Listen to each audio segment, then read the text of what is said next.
Assalamualaikum warahmatullahi wabarakatuh. Saya Wilda Hanum, mahasiswa UIN Syahada Program Studi Pendidikan Agama Islam yang sedang melaksanakan kegiatan PLP di SD 100920 Aik Sigama.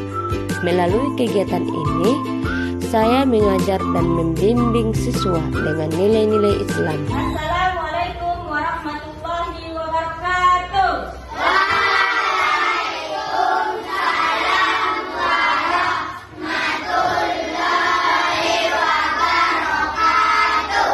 Oke, sebelum kita memulai mata pelajaran, mari kita berdoa dengan dimulai oleh ketua. Maju ketua.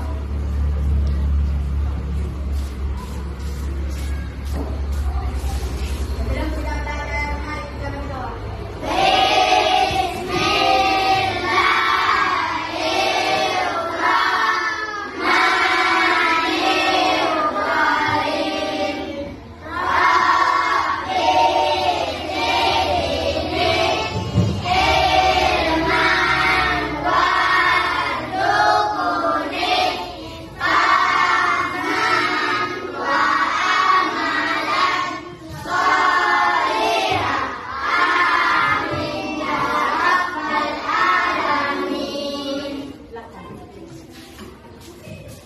Dan sebelum kita mulai mata pelajaran, sebaiknya kita menyanyikan salah satu lagu wajib nasional.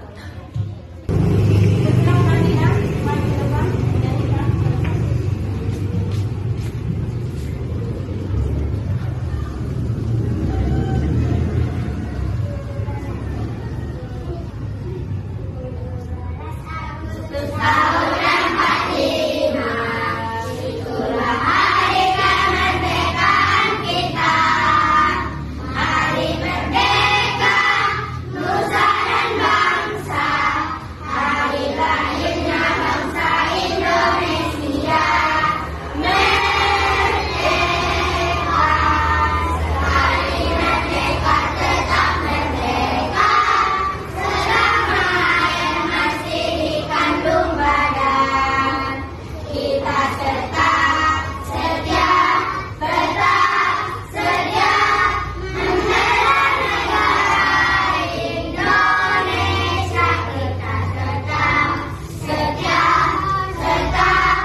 Pendidikan agama Islam yang bertema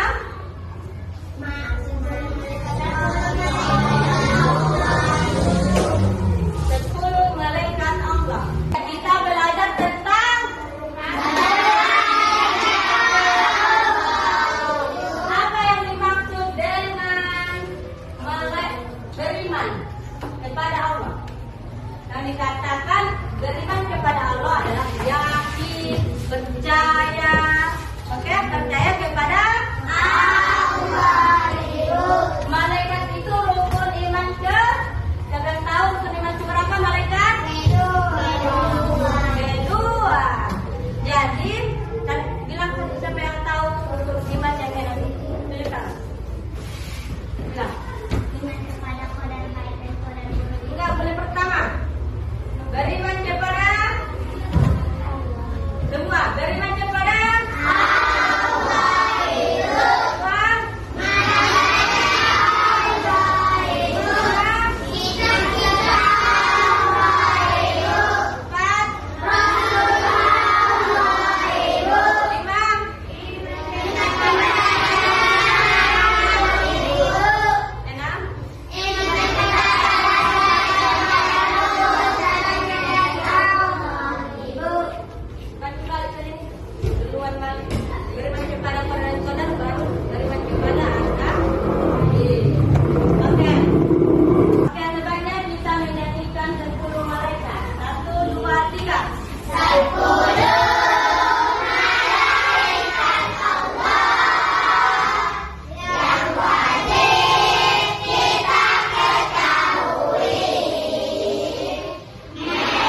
Jibril. Pertama kali malaikat Jibril menurunkan wahyu ada di Gua Hiro. Pertama kali Rasulullah berjumpa dengan malaikat Jibril kan ada di Gua Hiro. Ayat yang pertama turun waktu diturunkan oleh Jibril. Siapa yang tahu? Surah yang pertama diturunkan oleh Jibril. Surah Al-Alaq ayat 1 sampai 5. Siapa yang tahu surah Al-Alaq? Siapa yang tahu surah Al-Alaq? Bismillahirrahmanirrahim. Iqra. Bismi rabbikal ladzi khalaq. Khalaqal insana min 'alaq. Iqra wa rabbukal akram. Alladzi 'allama bil qalam. 'allamal insana ma lam ya'lam. Oke, semua. Bismillahirrahmanirrahim. Iqra bismi rabbikal ladzi khalaq. Khalaqal insana min 'alaq. Iqra wa rabbukal akram. Alladzi 'allama bil qalam. 'Allamal insana ma lam ya'lam. Udah tahu? Udah paham? Di mana pertama kali Rasulullah berjumpa dengan malaikat Jibril? Ayat yang pertama kali turun apa? Al-Alaq ayat.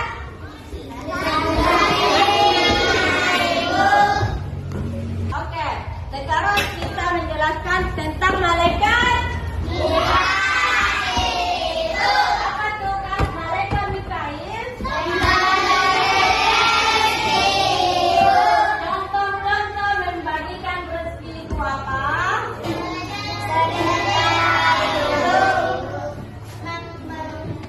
Satu, kesehatan.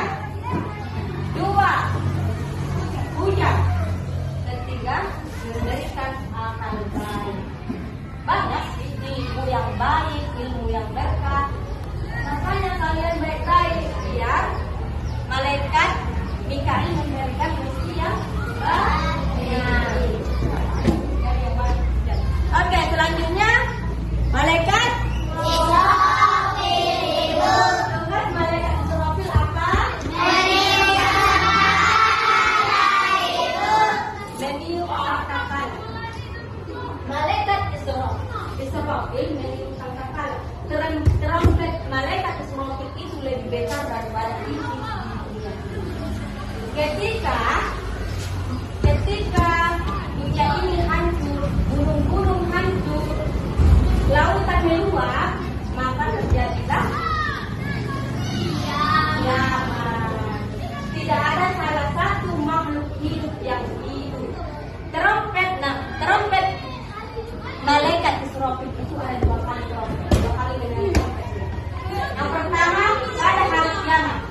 Yang kedua, dia menyebutkan waktu membangkitkan seluruh makhluk hidup ingin dipertanggungjawabkan apakah dia masuk neraka, apakah dia masuk surga.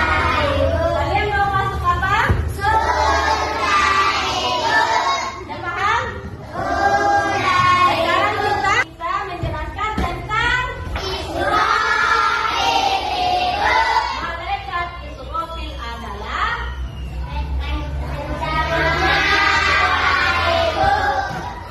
pencabut nyawa. Muka malaikat Israfil ini ada 4.000. Ada 4.000. Dan kakinya ada, maksudnya bukan kakinya, bisa melangkah dia dengan 770.000. Makanya dalam waktu, dalam satu hari banyak yang meninggal kan? Karena dia bisa melangkah kemanapun dalam satu menit tanpa jangkau. Kan? Malaikat Israfil waktu mencabut nyawa Nabi Muhammad SAW, dia datang kepada rumahnya.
Ya, Fatimah datang.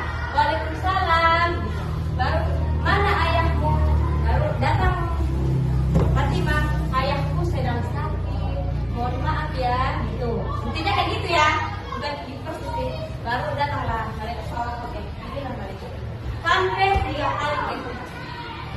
Sampai datang Rasulullah. Siapa wahai istriku? Siapa yang datang? Datanglah Fatimah. Saya tidak tahu ayah.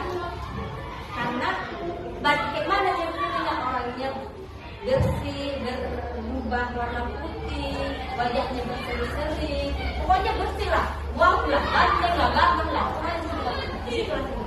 lalu seandainya kamu tahu istriku, itulah malaikat Israfil, malaikat pencabut nyawa. Seketika itu jelaskanlah masukkan dia wahai istriku, karena ayah sekarang ingin berjumpa dengan Allah, ingin ya kan? Karena mau berjumpa sama Allah berarti harus wafat dulu, ya kan? Seketika itu datanglah malaikat Israfil ke pangkuan Rasulullah. Dia berdiri di kepala Rasulullah. Dia ingin mencabut nyawa Rasulullah. Apa yang diingat Rasulullah pertama? Apalah yang diingat Rasulullah itu pertama? Enggak. Siapa yang tahu? Yang diingat Rasulullah itu pertama adalah ummati. Tahu kalian ummati? Umat. Siapa umat Rasulullah? Siapa umat Rasulullah? Kita semua, anak ibu. Kita semua lah umatnya. Semua yang ada di dunia ini yang lagi beragama yang diingatnya hanya umatku. Enggak diingatnya istrinya, anaknya, enggak diingatnya. Karena istri sama dia sudah termasuk umat. Paham? Lanjut lagi ceritanya atau menaik aja? Lanjut. Semangat dulu kawan. Kalau kemarin semangat jalan lanjut.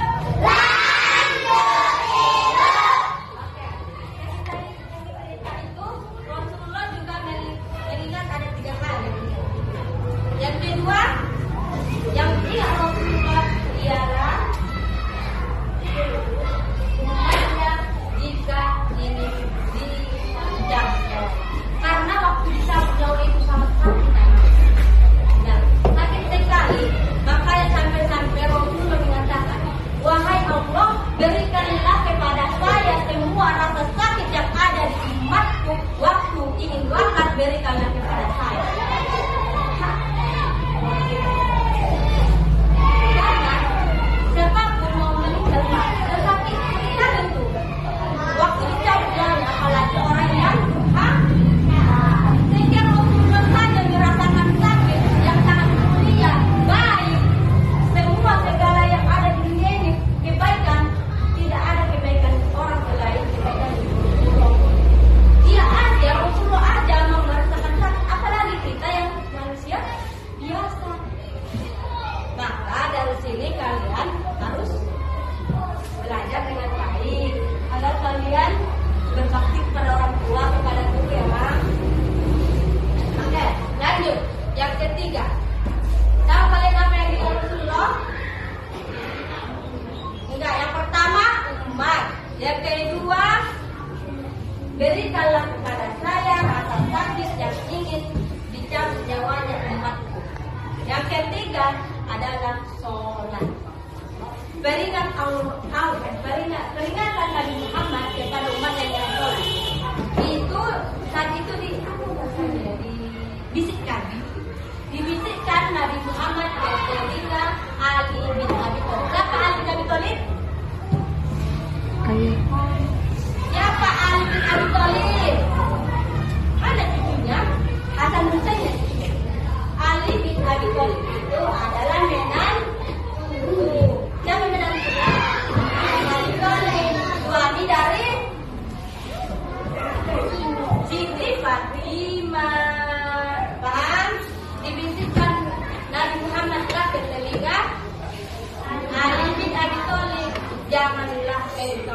meninggalkan sholat. Itulah perintah dari Nabi Muhammad yang ketiga. Inilah yang paling diingat Rasulullah waktu ketika dia ingin wafat. Itu paham? Selanjutnya itu aja ya Bang. Apa lagi kita lanjut? Oke, sekarang kita lanjut yang malaikat. Ini yang ini sama. Munkar Nakir. Malaikat Munkar dan Nakir ini datangnya di dalam apa yang akan ditanya oleh malaikat Munkar dan Nakir pertama waktu kita masuk dalam kubur. Siapa yang tahu? Ada nak? Tahu? Bagus. Siapa apa lagi? Apa lagi? Siapa yang tahu? Apa? Oke. Man rabbuka, man nabiyuka, man kitabi. Man rabbuka. Siapa? Tuhanku. Yang kedua, siapa? Nabi. Yang ketiga, oke. Itulah yang pertama. Nanti kalian salah karena kalian sudah disiksa. Ya? Paham situ? Paham tentang malaikat Munkar Nakir? Selanjutnya malaikat apa tugasnya?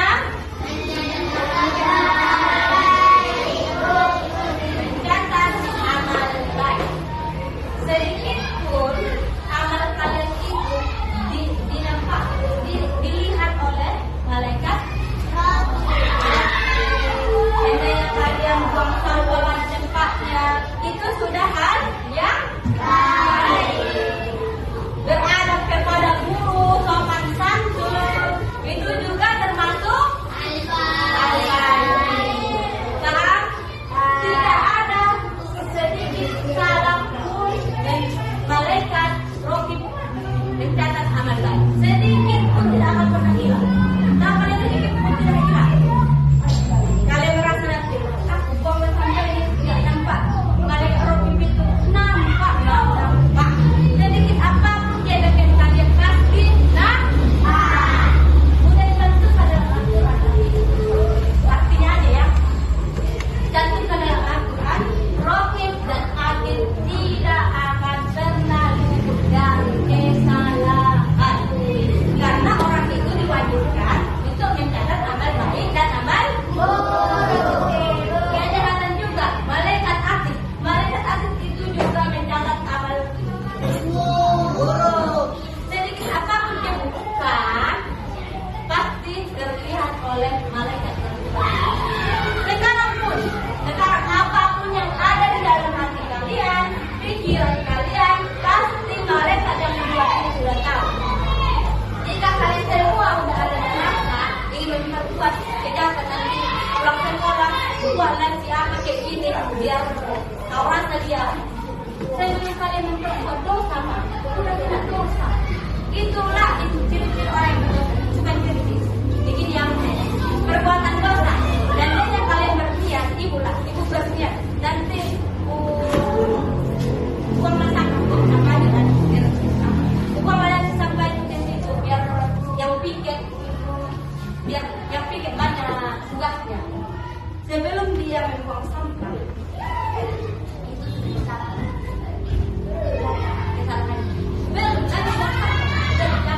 Tapi kalau dia yang baik, nanti buatlah dulu, kasihlah nanti, ambillah sampah itu biar bersih.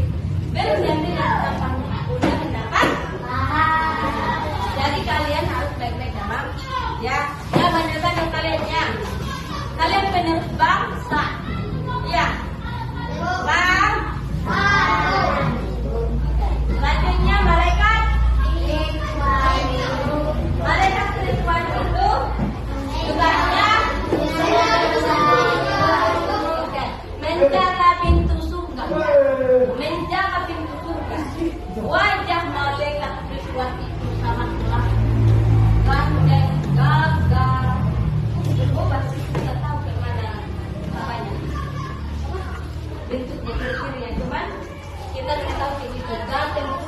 tinggi, pokoknya itulah. Berseri-seri, tidak pernah tidak ini. Lalu bahagia, berseri-seri. Itulah ciri-ciri malaikat itu telah menunjukkan orang-orang yang akan masuk surga. Dia akan mempersilahkan, silahkan masuk ke surga. Itulah kerjaan Nabi. Malaikat. Selanjutnya malaikat.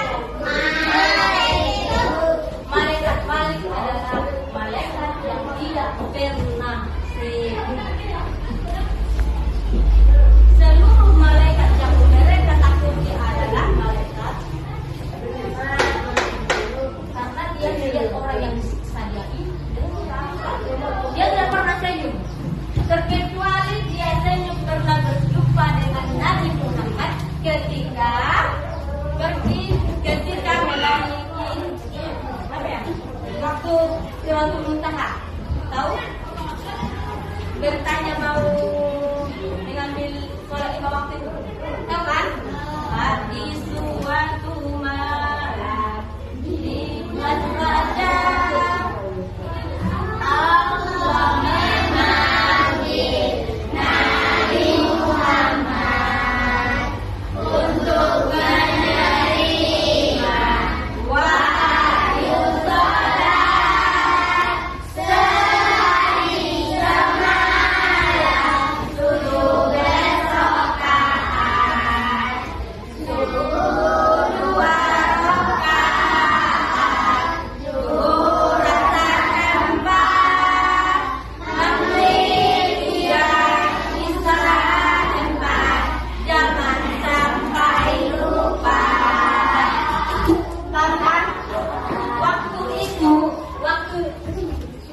itulah malaikat paling tersenyum ketika berjumpa dengan Nabi Muhammad itu. Dalam ini malaikat tidak pernah tersenyum.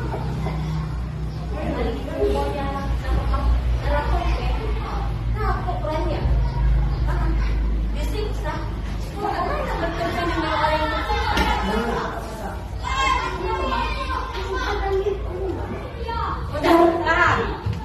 paham kan? Itu ibu sampaikan ya makna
1.